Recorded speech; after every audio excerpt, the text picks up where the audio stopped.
14 দাগের short question এক একটা। একটি লম্ববৃত্তাকার শঙ্কুর উচ্চতা হচ্ছে 12 সেমি, আয়তন 100 পাই, ঘন সেমি। শঙ্কুটির ব্যাসার্ধের দৈর্ঘ্য কত?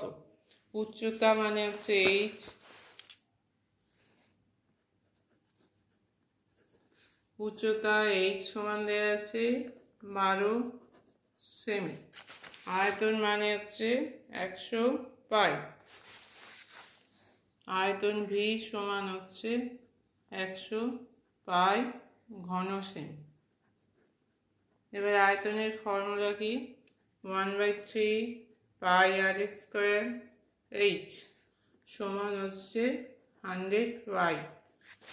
এবার বলেছে শঙ্কুটি ব্যাসার্ধের দৈর্ঘ্য মানে 8টা বার করতে হবে। ব্যাসার্ধের দৈর্ঘ্য 8, এটা বার করতে হবে।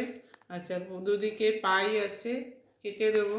তাহলে আর স্কোয়ার h সমান হবে, এই 3টা 100-এর সঙ্গে গুণ হয়ে যাবে, 100 গুণিতক 3।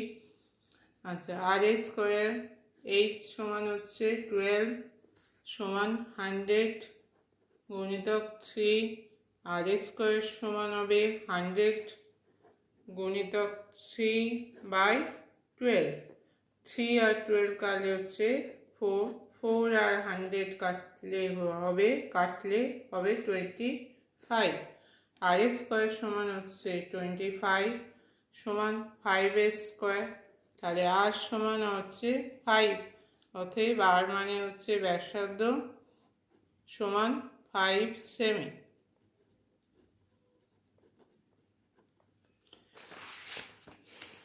দুয়েরটা, একটি লম্ববৃত্তাকার শঙ্কুর পার্শ্বতলের ক্ষেত্রফল ভূমিতলের ক্ষেত্রফলের √5 গুণ।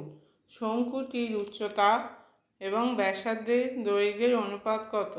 তাই শঙ্কুর পার্শ্বতলের ক্ষেত্রফল সমান হবে √5 ইন্টু ভূমিতলের ক্ষেত্রফল।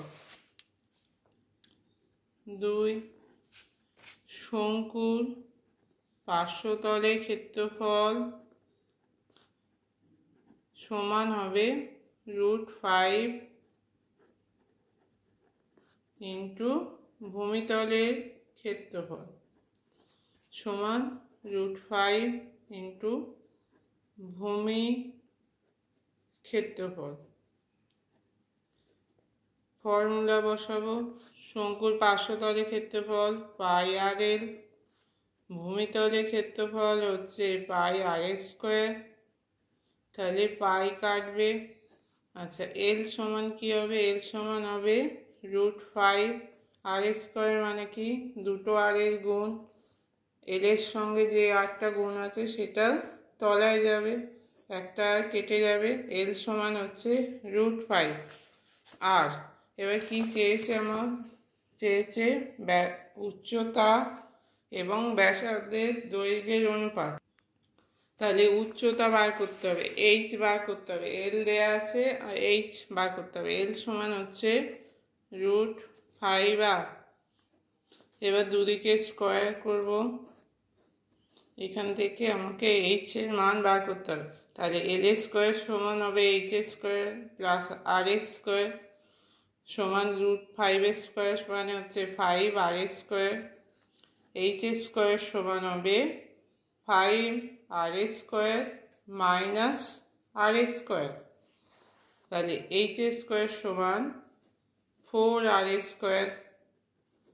h সমান হবে √4 আর স্কোয়ার সমান 2r।